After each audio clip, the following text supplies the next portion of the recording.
Let's take a more in-depth look at the DNC's decision to bar Fox News from holding a presidential debate and the allegations in that New Yorker piece. I sat down with Bret Baier, Fox's chief political anchor, and, of course, the anchor of Special Report. Bret Baier, welcome.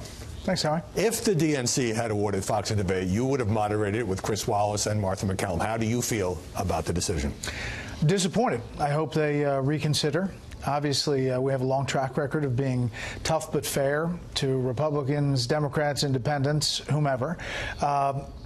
You know, 3 years ago this week, I was doing a town hall in Michigan with Secretary Clinton and Senator Sanders. Both campaigns said they thought it was tough but fair. Sanders went on to win that Michigan primary. Chris Wallace has been touted as a great general election debate moderator. Yeah, absolutely. A lot of praise from all sides. Right, but let me take you back to 2015.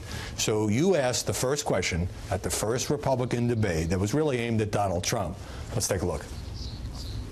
Is there anyone on stage, and can I see hands, who is unwilling tonight to pledge your support to the eventual nominee of the Republican Party, Mr. Trump?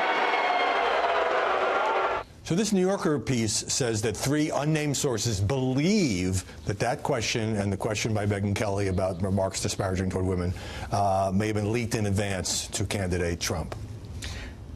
I don't believe that to be true. Just looking back, we had a very tight circle on those questions.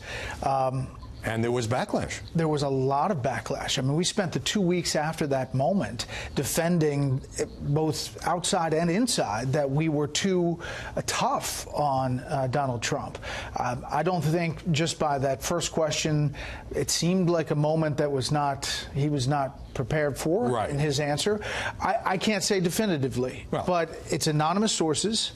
And obviously the former head of our network, you can't ask. We can't ask him, but a Fox executive who was with Roger Ailes the next day tells me he was furious at the questions that he hadn't known in advance. Let's move on. Look, the New Yorker makes some fair points, and I've been covering this, and many others have as well. Fox's primetime hosts and the hosts of Fox and Friends are largely supportive of President Trump, but not always. They work with him on occasion.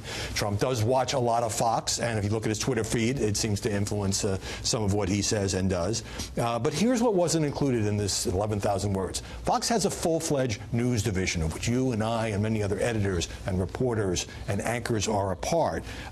Do you feel that's often overlooked when critics say, oh, Fox is in the tank for Donald Trump? Yes. I mean, this has been happening since I've been here, 22 years. I mean, defending Fox, it's two sides. There's the news side and the opinion side.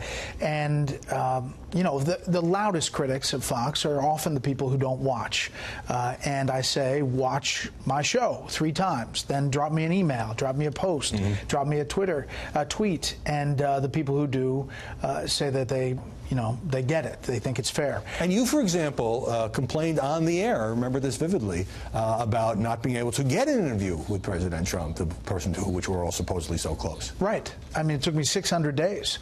I had to chase him down in Singapore to go on Air Force One to get my first interview. Chris Wallace was even later than that. And I think, listen, there's a disconnect here. There is a bit, and Chris said this, I think, on the radio earlier this week, there is a bit of Fox derangement syndrome with a section of the left. There are a lot of candidates and a lot of people on the Democratic Party who realize the power of the viewership and the power of the fairness of the news operation. But often they are drowned out by the loud voices on the left side of the party. Another example, the New Yorker suggests that Fox killed the Stormy Daniels hush money story before the election when an online entertainment reporter was pursuing it for the website.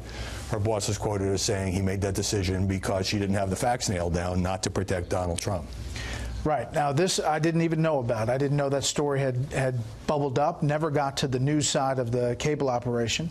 A lot of people were chasing it. A lot of people were chasing it. There were all kinds of rumors.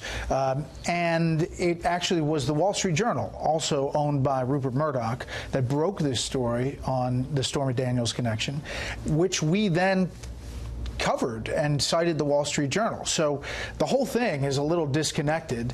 I know there were other organizations that didn't run with it either, but I was not even aware that we had anything prior to that. Now, a number of people who have had roles at Fox, this is no secret, have joined the administration. Bill Shine, former co-president here, now deputy chief of staff. But Times' Jay Carney became Barack Obama's press secretary. ABC's George Stephanopoulos, of course, worked in the Clinton White House. So this revolving door that the article talks about, hardly unique to Fox News. No. I mean, listen, let's not sugarcoat it.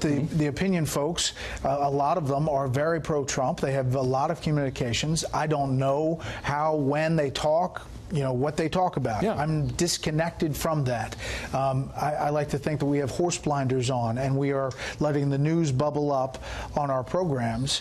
And the Democrats who come on leave and say that was fair, tough but fair. And I think that's what you would get if you had a debate on Fox. Right. Now, I don't defend everything that is done on Fox, and indeed it's often my job to criticize what happens on Fox. But to me, this was like writing an article about the New York Times and saying it's a totally anti-Trump newspaper, and then the predominant quotes are from the op-ed page or the editorial page, which is the opinion side. So let me ask you this. You don't see long magazine pieces about whether CNN and MSNBC are unfair because their opinion hosts at night, night after night, criticize Trump as crazy, unhinged, racist, misogynist, dangerous, let's invoke the 25th Amendment.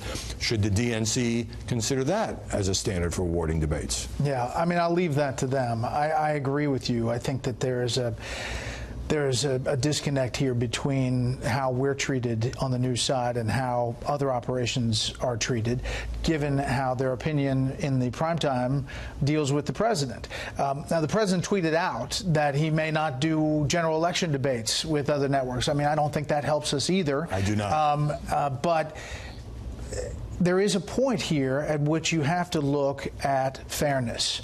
And I understand what the DNC is saying, but it's really disappointing that they came to this conclusion, considering the fact that after 3 years, 3 cycles rather, of really trying to get back a democratic debate, we have done them before.